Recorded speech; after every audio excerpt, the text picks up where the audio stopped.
Some nights pass quietly. Streetlights hum. Windows glow softly. Families settle into routine. And then there are nights that change lives forever. Friday night, 9:17 p.m.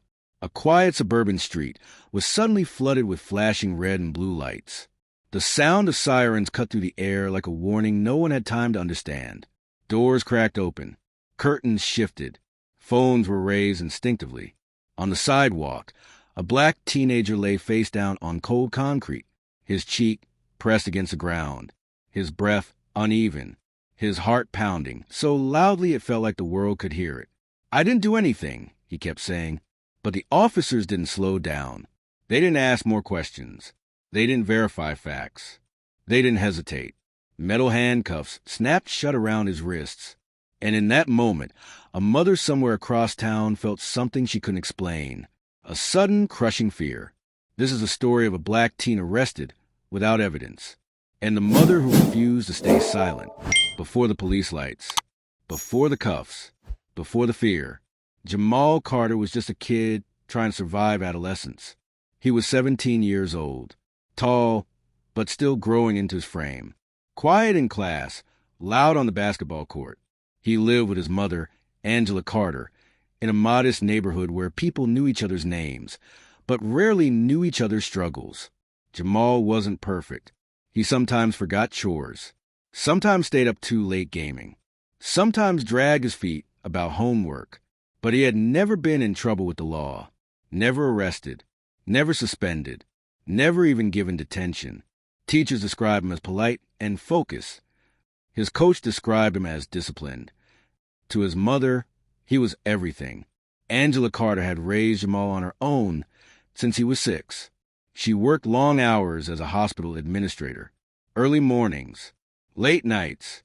She taught Jamal how to speak respectfully, how to keep his hands visible around police, how to stay calm no matter how unfair a situation felt. Lessons she never wanted to teach, but felt she had no choice but to.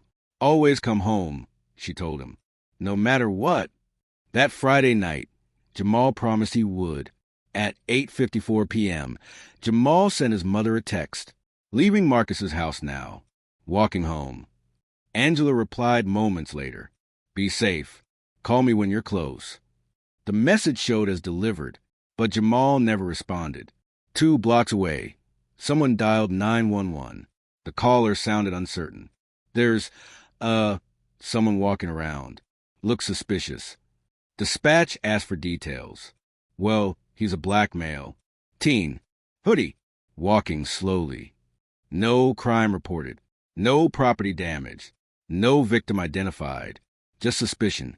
And in some neighborhoods, that was enough. Jamal heard the police car slow behind him. A spotlight hit his back, blinding him. "Stop right there." Jamal froze, then slowly turned. Hands up, palms open. "What's going on, officer?" he asked, trying to keep his voice steady. 2 officers stepped out. They asked rapid questions. "Where you coming from? Why are you out here? What's in your pockets?"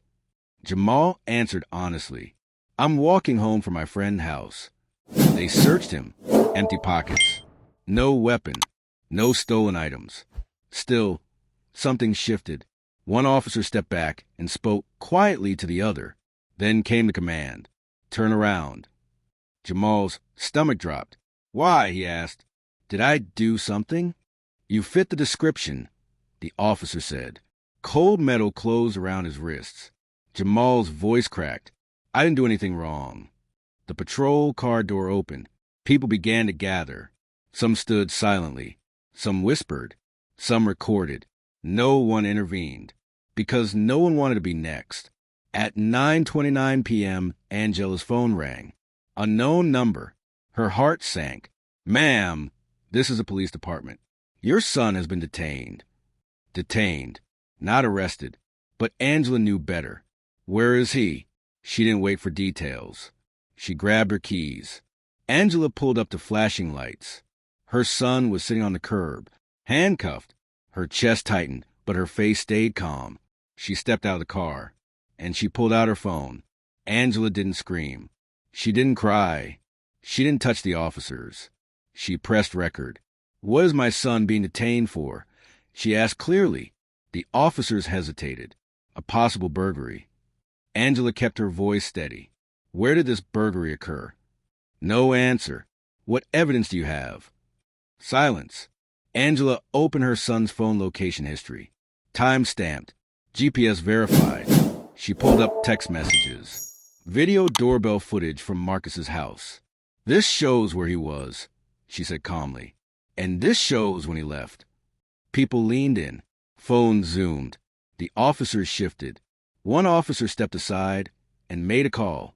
Another avoided the camera. The crowd grew. 36 minutes passed.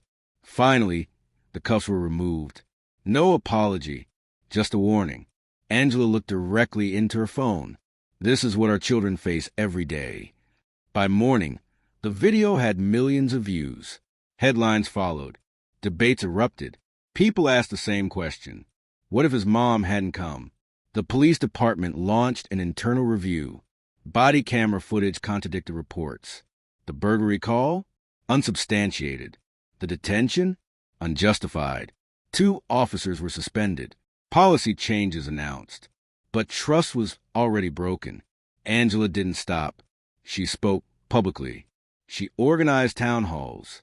She demanded accountability, not just for Jamal, but for every child without a camera. Weeks later, Jamal told his story.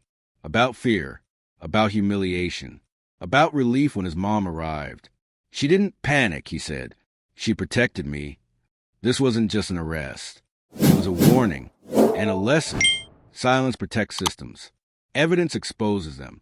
Police arrested a black teen, but his mother showed up prepared. And because she did, the truth survived.